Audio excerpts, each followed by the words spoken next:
Luto ako guys ng ano ng Baguio beans para sa aking dinner mag-isa.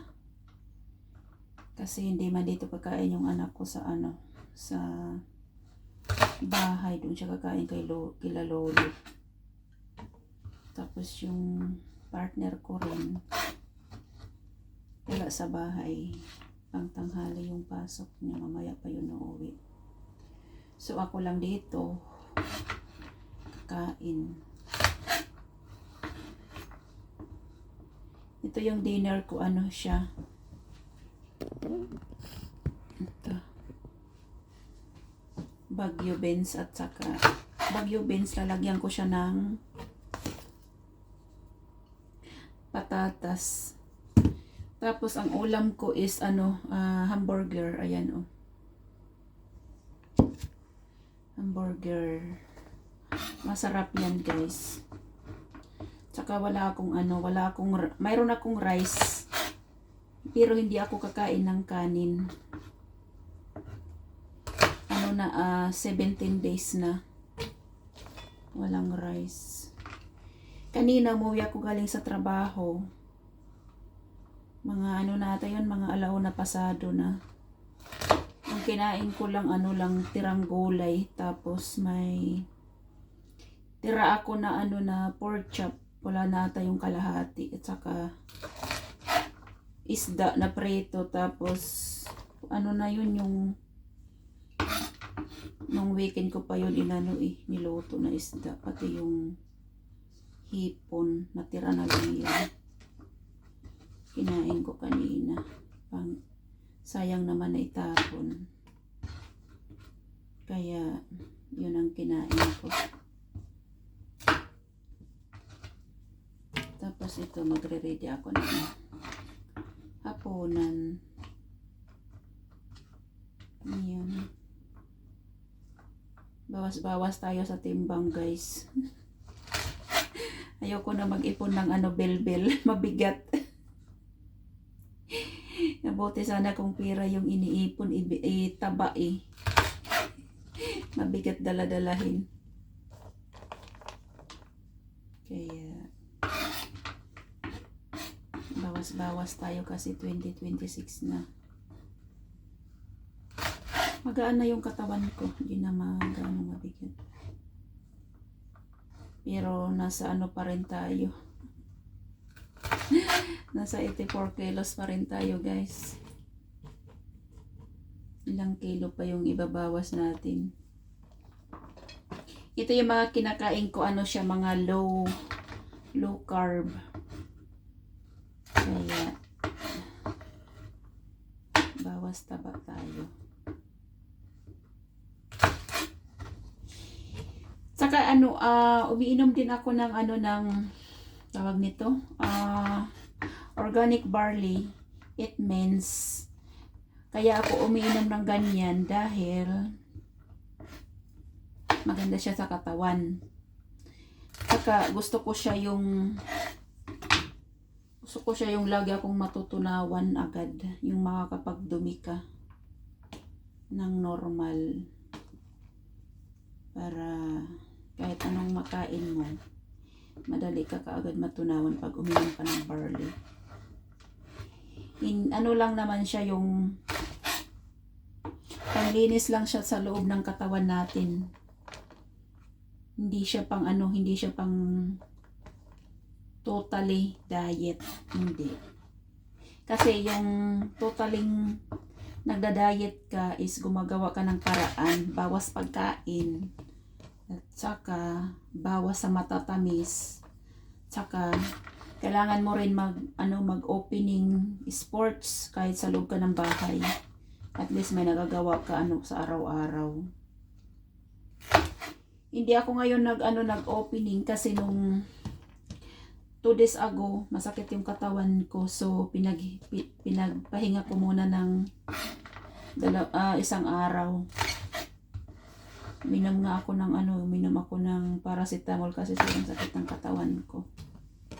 So kapag wala nang sakit ng katawan ko, mag-i-sport ako uli sa loob ng bahay kasi bumili ako ng ng ano gamit para makapag sports kahit man lang 3 minutes. Kasi mahirap siya yung mga baguhan pa lang katulad sa akin. Nahihirapan din ako. So, dahan-dahan lang makukuha din natin yung mga bagay-bagay na dapat makuha natin. Darating din yan. Huwag lang magmadali. At saka ano na lang yan, yung mga taong nagbibili ng mga pang-diet. Hindi yan hindi rin yan nakakatulong sila, pero hindi siya talaga normal na pang-diet. Dapat gumawa ka rin ng natural pagbabawas.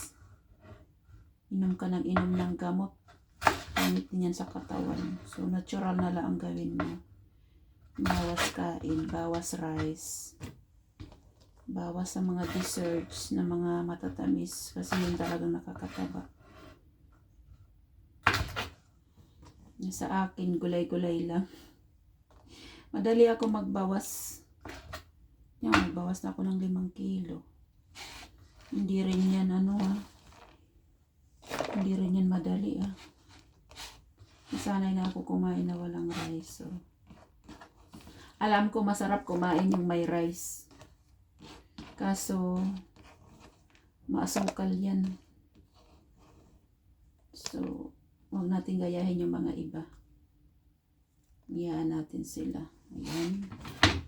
Ito na guys. Tapos ng aking Bagyo Benz. Tapos ko na putol-putulan ng mga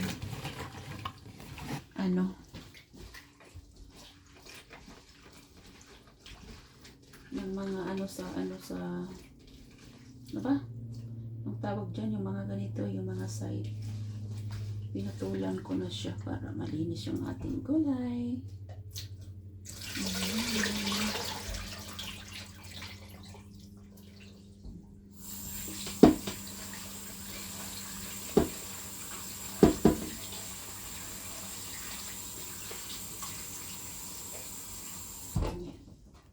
Hindi ko na siya, ganun lang siya kahaba.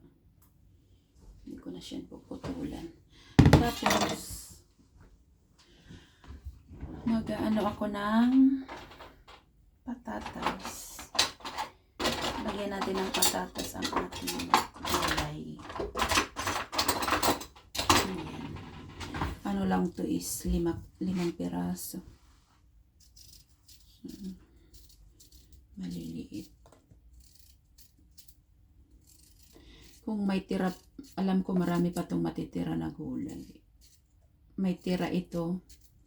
Ito rin ang kakainin ko bukas pagaling sa work.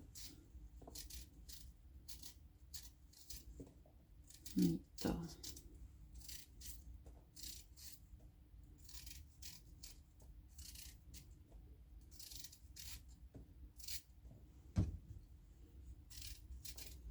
Kumusta pala po kayo?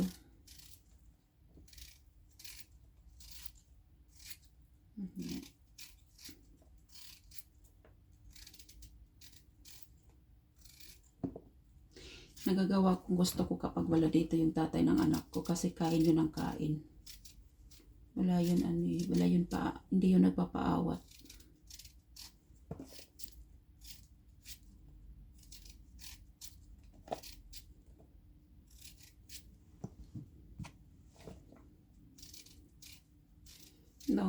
Naumpisahan ko na magbawas ng kilo.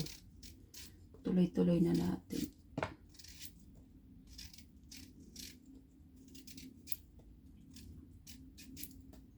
Ramdam ko na rin yung gutom.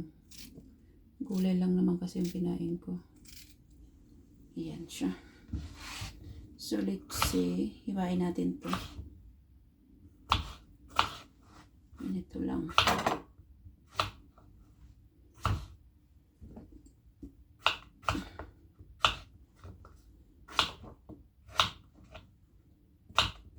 Trabaho na naman tayo bukas.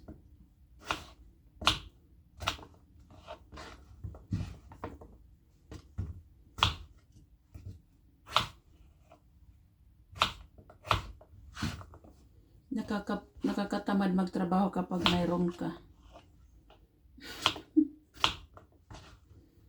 Ano siya?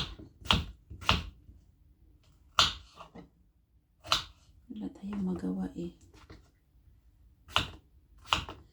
Ganun talagang buhay. Ayan. Hugasan ko lang siya.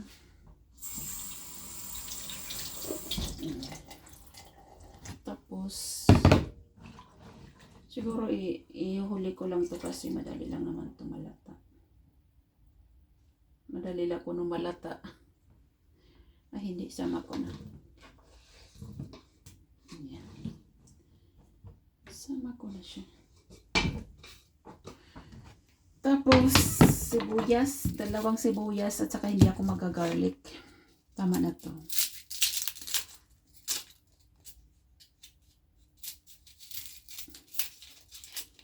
Ayan.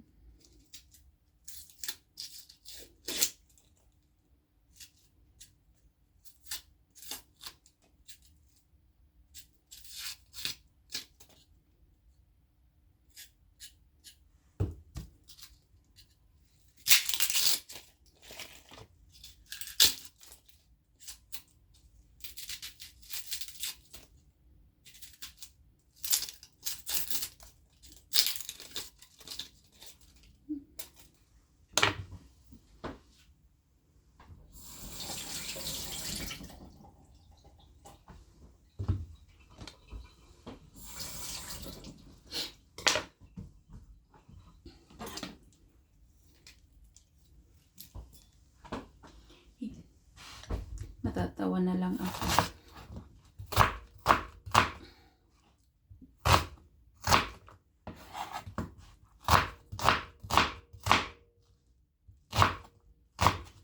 Yung kamag-anak ko pala.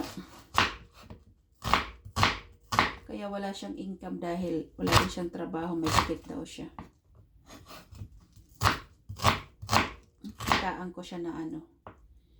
Wala pagbabago sa buhay niya.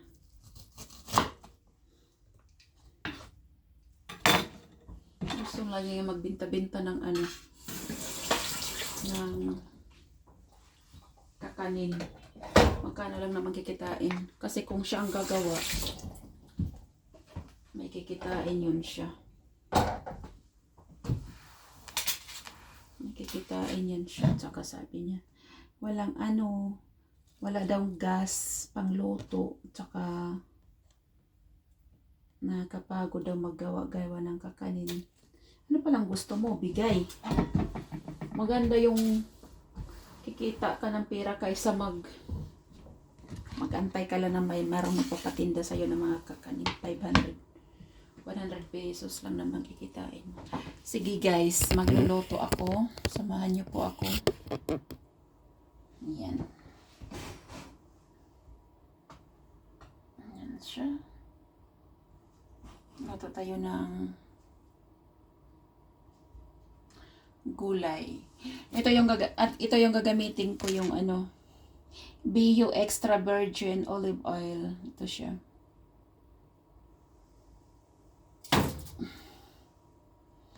Tapos, habang nag-aantay kape-kape tayo.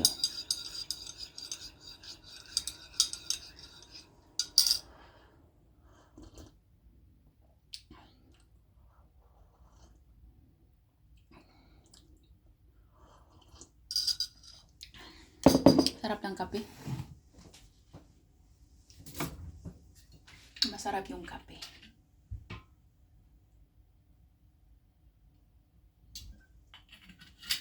In-order ko lang yung kape sa Pilipinas, guys.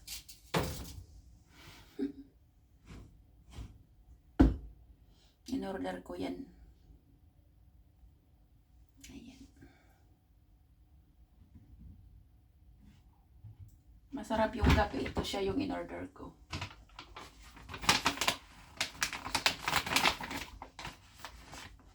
Ito. Tokyo Vanilla Coffee with glutathione, collagen, and seeds. Ayan. Masarap siya.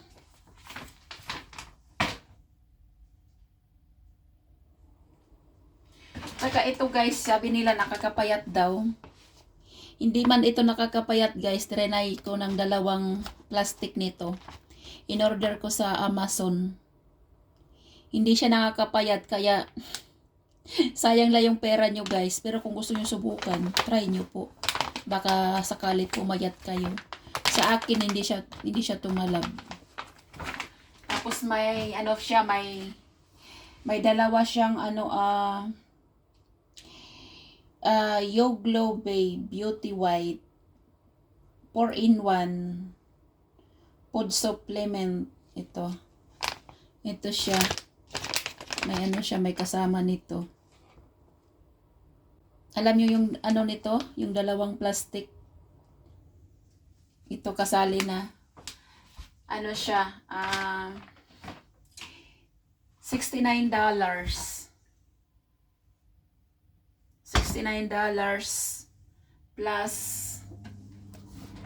yung ano niya, yung shipping niya, $30 ata. Kasi yung pinayaran ko 105 euro yung binayaran ko.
Saka yung parley talaga yung nakatulong sa akin. Nawala na ako ng para siyang maliit na bukoy sa labas ng mattress ko. Talaga nakatulong sa akin. Organic barley na nakatulong sa akin. Kaya salamat sa Panginoon, wala na siya. Sa siya nag-alungan.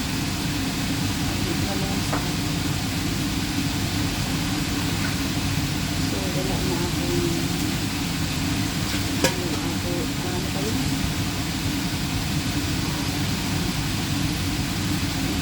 Sa akin, labas ng bubar.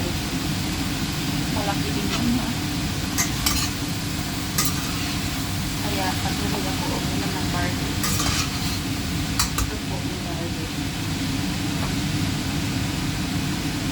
Ito po yung iniinom ko, barley.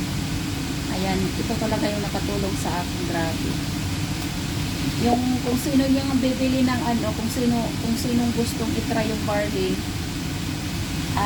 pwede kayo order sa akin. Piliin nyo lang po ako. Ayan. Ito siya.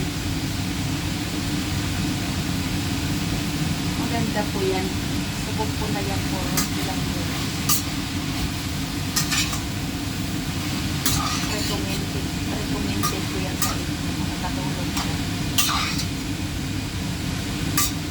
Nakakalinis niya sa ating buong katawan. Ganda yung parang. Lalo lang pag nalunod ka sa katawan mo. Anong tanak mo.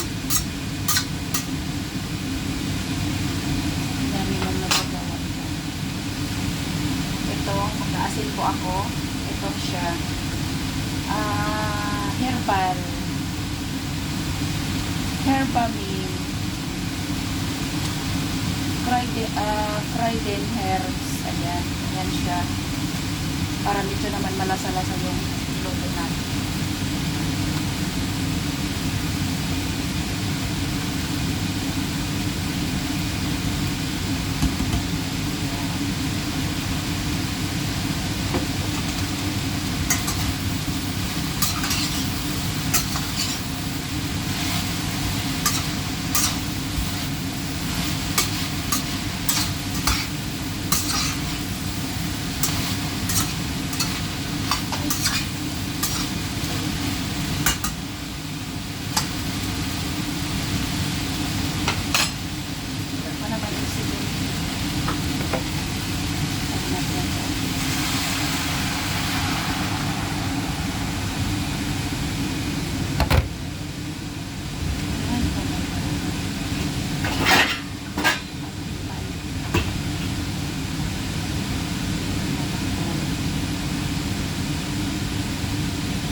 Babay na po ako. Salamat po sa panonood at paki-subscribe please. Mayoni Tirante das Belgium. Bye bye. Good people. Bye bye.